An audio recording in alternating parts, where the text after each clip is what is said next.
On va à présent parler des perspectives de la session parlementaire des septembre, allais-je dire, qui s'est ouverte le 15 de ces mois. Et c'est avec Serge Kadima, cadre du PPRD. Il est avec nous sur ce plateau. Bonsoir et bienvenue. Merci, M. Jean. Voilà, au cours de cette session parlementaire, la question de la révision constitutionnelle, s'il faudrait réviser quelques articles de la Constitution de la République démocratique du Congo, va certainement être abordée, évoquée. Est-ce qu'il était important d'en parler d'abord? Bon, c'est une question qui passionne les hommes et les femmes du pays. Oui. C'est une question qui concerne évidemment, qui touche aux réformes profondes dans notre pays. Vous savez, les grandes puissances au monde, avant d'arriver là où ils sont aujourd'hui, ils ont commencé par faire, sinon par procéder, ils ont procédé par des réformes profondes et des réformes institutionnelles. Oui. Vous savez, la Constitution actuelle a été rédigée dans un contexte particulier par des gens qui n'avaient qu'une seule légitimité d'avoir pris des armes, d'avoir utilisé l'arrogance et des méthodes inhumaines pour être forts à l'époque. Alors, s'il y a des gens qui considèrent aujourd'hui que certaines dispositions de l'actuelle Constitution peuvent subir, sinon peuvent connaître les modifications, je ne vois pas pourquoi on doit interdire aux gens d'en parler. Et surtout que la même Constitution consacre la liberté d'expression, la liberté d'opinion. Oui. Il y a des gens qui pensent que pour une raison ou une autre, il faut apporter une modification à certaines dispositions de la Constitution. Donc je pense que c'est un débat ouvert, un débat qui doit se faire dans un climat républicain, citoyen, entre les Congolaises et Congolais. Donc sans problème, il n'est pas intéressant. Personne n'a l'obligation, sinon a le pouvoir d'éviter, sinon de ne pas permettre l'évolution de cet échange républicain par rapport à la loi mère de la République. Voilà, c'est un débat ouvert, vous l'avez dit, Serge Kadima. Alors la plus grande question que l'on se pose, est-ce que le peuple congolais a réellement besoin de cette révision de la Constitution aujourd'hui? Vous savez, je vais vous dire sincèrement que l'actuelle Constitution, parce que nous sommes en train de militer tous, au niveau de la majorité, de l'opposition ainsi que de la société civile, au respect de la Constitution. L'actuelle Constitution dispose clairement que le peuple congolais se prononce à travers les élections. Oui. Parce qu'il y a déjà eu élection, c'est-à-dire que le peuple congolais s'était prononcé. La Constitution dispose aussi que le peuple se prononce à travers les référendums. À part ces deux mécanismes, le peuple se prononce au travers de la représentation nationale, c'est-à-dire les élus au Parlement. Alors aujourd'hui, personne a l'obligation, sinon le pouvoir de parler au nom du peuple congolais. Si effectivement nous voulons mettre en faveur la voix majoritaire qui est celle du peuple congolais, je pense que tant donné qu'on a déjà organisé les élections, je ne vois pas d'inconvénient d'organiser les référendums pour que le peuple se prononce. Vous savez, les leaders d'opinion, nous sommes allés aux élections, il y a des gens qui ont fait 5 000 voix, qui ont fait 10 000 voix. Admettons que le premier élu de tous les députés nationaux a eu 100 000 voix congolais. 100 000 voix. Ce n'est pas pour autant qu'il doit prétendre parler au nom de tout le peuple par rapport à la révision de la Constitution ou bien au référendum. Il a eu mandat de représenter le peuple à l'hémicycle. C'est vrai qu'il y a des questions pour lesquelles il doit se prononcer au nom du peuple congolais, mais des questions qui dépassent le cadre du Parlement.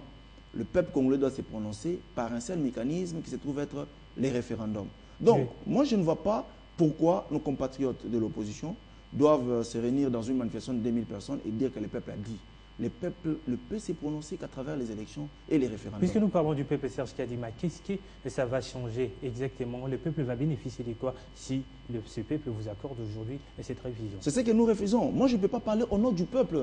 Ce que nous savons aujourd'hui, moi j'appartiens à la majorité présidentielle, je suis du PPRD. Je sais que le président Kabila, qui se trouve être l'initiateur de ma famille politique, sinon du PPRD, a placé les quinquennats sous les signes dissocial. Nous avons pris l'engagement de les soutenir et de l'accompagner dans l'accomplissement de cette noble mission. Alors, si, pour une raison ou une autre, nous estimons qu'il y a des dispositions qui empêchent le bon fonctionnement ou bien l'accélération du développement dans notre pays, ou bien la consolidation de la paix, parce que ce qui est très important et ce que les gens doivent savoir aujourd'hui, c'est que tous nous visons la stabilité des institutions, la consolidation de la démocratie. S'il y a des articles pour lesquels nous estimons que nous pouvons proposer par des méthodes et des mécanismes constitutionnels logiques, nous allons les faire sans problème. Mais s'il y a des questions qui dépasse en fait le pouvoir, que ce soit du gouvernement, que ce soit de l'Assemblée nationale ou bien du président de la République, parce que la Constitution consacre cela dans l'article 218, s'il y a des questions qui dépassent les cadres qui est régi par la Constitution, nous poserons la question au peuple congolais par rapport aux questions qui feront que nous puissions améliorer les sociales. Donc, c'est ça notre position. Et mais l'opposition, mais également une partie de la société civile, Serge Kadima, pense que la majorité au pouvoir avait ouvrir une brèche qui conduirait à la révision constitutionnelle, même pour les articles verrouillés dans le 220. Ça sont des procès d'intention. Des procès d'intention. Personne dans ces pays vous dira que tel officiel, que ce soit dans l'exécutif, que ce soit au Parlement, que ce soit dans notre famille politique, oui, personne n'a évoqué les articles qu'on considère comme des articles intangibles. Donc, nous disons que pour ce qui est de la révision constitutionnelle, parce qu'elle est constitutionnelle et que la Constitution prévoit des mécanismes de la révision, nous allons le faire. Ce qui est tangible, ce qui ne peut pas être fait à notre niveau, nous, on ne peut pas se substituer, on ne peut pas prendre la place du peuple congolais. Le peuple congolais pourra se prononcer les cas échéants. Nous disons, ce qui fait mal, ce qui donne l'insomnie à nos compatriotes de l'opposition, c'est quoi? C'est parce que nous disons que nous allons utiliser toutes les méthodes démocratiques pour nous maintenir au pouvoir, parce qu'on ne fera pas cadeau à l'opposition. Donc c'est ce qui fait mal. Et nous n'allons pas reculer parce que les gens de l'opposition ont une notion approximative de la démocratie. La démocratie ne veut pas dire qu'en 2016, nous fermons nos clics et nos claques, nous nous retirons pour que l'opposition prenne la place. Non, nous allons utiliser des méthodes démocratiques, constitutionnelles, logiques, qui existent pour que nous puissions nous maintenir. Comment? On ne va pas les dire maintenant, ce sont nos stratégies. Mais par rapport aux articles qui sont verrouillés, personne, que ce soit dans la majorité ou bien dans l'opposition, a le pouvoir de déverrouiller cela. Mais le peuple congolais peut en décider autrement. Mais pourquoi vous insistez tant sur cette question de révision constitutionnelle qui divise la classe politique congolaise, et même la CENCO est contre cela?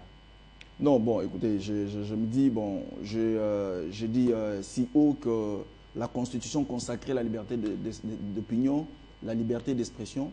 Nous considérons que les gens, dans chaque démocratie, les gens s'expriment comme ils veulent. Les gens donnent leur point de vue.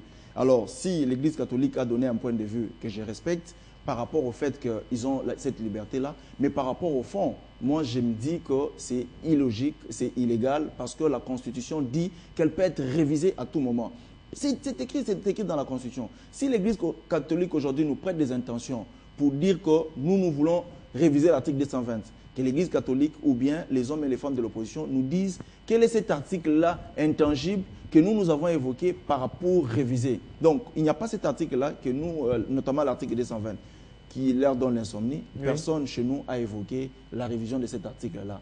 Alors, je ne comprends pas pourquoi les compatriotes de l'opposition ne veulent pas qu'on parle du peuple congolais. Chaque fois qu'on veut interroger le peuple congolais, ils ne veulent pas. Nous disons, nous allons poser la question au peuple congolais, ils ne veulent pas, ils montent au créneau et ils réclament le dialogue aujourd'hui. Mais pourquoi de temps en temps ils doivent se situer au peuple congolais? Laissons la voix majoritaire se prononcer. La voix majoritaire, c'est le peuple congolais. Oui. Nous allons poser la question au peuple congolais. Si nous estimons et si le peuple vous l'accordez? Si le peuple nous accordait, c'est le peuple qui donne le pouvoir. Et si c'est le contraire? Nous allons nous incliner. Nous allons nous incliner. Il vous souviendra que depuis le 21 janvier 2001, date à laquelle le président Kabila a prêté serment, il ne fait que parler au nom du peuple. Et il gouverne, il dirige pour le peuple. Et pour les comptes du peuple seulement. Donc, si le peuple dit, Excellence, Monsieur le Président de la République, vous avez beaucoup fait, vous avez beaucoup travaillé, vous avez réhabilité ceci, vous avez consolidé, vous avez apporté la paix et tout, nous considérons que vous pouvez faire autre chose. Oui. Nous allons nous incliner et le président, tel que je le connais, un homme très pacifique, un homme qui a accepté beaucoup de sacrifices pour le peuple congolais, je sais qu'il va se retirer sans problème. Mais si le peuple congolais, pour une raison ou une autre, parce que je vais aussi vous dire une chose, c'est que nos compatriotes de l'opposition ignorent l'avenir, sinon la survie de la majorité présidentielle actuelle est liée aux actions faites par le président Kabila sur le terrain. L'opposition, au lieu de préparer un bon discours, de préparer un bon statut, un bon projet de société, qui viendra proposer au peuple congolais pour avoir sa faveur, aujourd'hui, il se lance, il passe le temps en faisant des déclarations intempestives qui n'ont aucun impact sur la vie sociale des Congolais. Donc, vous voyez que les Congolais, le compatriote de l'opposition, ils ne savent pas la cible. Ils ne savent pas comment se comporter pour nous remplacer démocratiquement comme nous. Sûr? Cher ami, les résultats sur terrain témoignent. Les résultats sur terrain témoignent. Nous avons organisé des élections dans ces pays en 2006. Oui. Il y a eu plusieurs discours qui étaient présentés. Celui du président Kabila avec la majorité, nous avions l'opposition, nous avions d'autres personnes. Mais les peuples congolais ont opté pour le président Kabila. Pourquoi?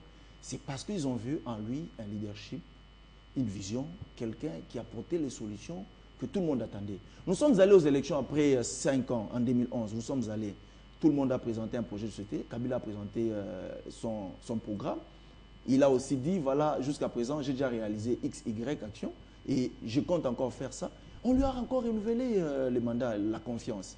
Donc, nous considérons que jusqu'à preuve du contraire, dès lors que nous sommes très sereins dans la majorité et que nous faisons du travail partout, vous-même, vous avez suivi l'année passée, nous avons enregistré une croissance de plus de 8%. Et maintenant, nous avons formulé des recommandations au gouvernement de doubler d'efforts afin de créer une corrélation entre cette croissance et les budgets qui pourront présenter. Voilà, cette question de la révision constitutionnelle, Serge Kadima, sera évoquée au cours de cette session parlementaire de septembre à la Chambre basse du Parlement, mais ce qui est le contraire de l'autre côté à la Chambre haute du Parlement. Quelle lecture comprendre cette division exactement? Non, ce qui est vrai, c'est que je vais encore réitérer ce que j'ai dit. Vous allez m'excuser pour la redondance. J'ai dit que je respecte l'opinion des uns et des autres, parce que c'est consacré dans la Constitution. Mais j'ai seulement considéré que il n'y a pas d'incohérence entre la Chambre haute et la Chambre basse. Dans la mesure où, c'est vrai, lorsqu'on dit qu'il y a incohérence ou bien il y a des différences, c'est par rapport au discours du président du Sénat. Exactement. Ce qui est vrai, c'est que le président du Sénat a donné son point de vue en tant qu'un acteur politique. Mais si j'avais peut-être une petite recommandation à faire, ça aurait été mieux qu'il fasse cette déclaration en dehors de l'hémicycle, parce que je ne pense pas que la position du président du Sénat est la position de tous les sénateurs, je ne pense pas. Parce qu'au niveau de la majorité, au niveau du Sénat, il y a les sénateurs de l'opposition, il y a les sénateurs de la société civile, il y a les sénateurs de la majorité. Je ne pense pas que la façon dont le président Kingo, qui est un acteur politique important dans ces pays, qui est de l'opposition, la façon dont il voit les choses, ce n'est pas forcément la façon dont tous les sénateurs voient les choses. Donc j'aurais souhaité qu'il fasse ce genre de déclarations en dehors de l'hémicycle. Mais c'est son point de vue qu'il a exprimé, qui n'est pas mauvais, et le débat est lancé. Et je pense que la voix majoritaire pourra trancher. Et la voix majoritaire, c'est le peuple congolais. Voilà, on a parlé des enjeux de l'ère. Serge Kadima, s'il faudrait boucler ce sujet, votre mot de la fin. Non, mon mot de la fin est que nous devons tous contribuer pour la consolidation de la démocratie. Contribuer à la consolidation de la démocratie, c'est respecter les lois de la République. En commençant par respecter la Constitution du premier article au dernier article, respecter le peuple congolais, respecter les souverains primaires parce que la souveraineté nationale relève du peuple congolais et c'est le peuple congolais qui donne les pouvoirs. Donc, le véritable constituant, c'est le peuple congolais. Et nous, si nous estimons que pour une raison ou une autre, il faut nous référer au peuple congolais, nous allons le faire. Voilà, le message est donc passé. Serge Kadima, je rappelle que vous êtes cadre du Parti du Peuple pour la Reconstruction et la Démocratie. Merci d'avoir répondu à notre invitation ce soir. C'est moi qui vous remercie. Dans quelques minutes, on va recevoir l'autre invité, son journaliste et son nom, Louis-Dor Balekela. Il sera avec nous juste après ceci.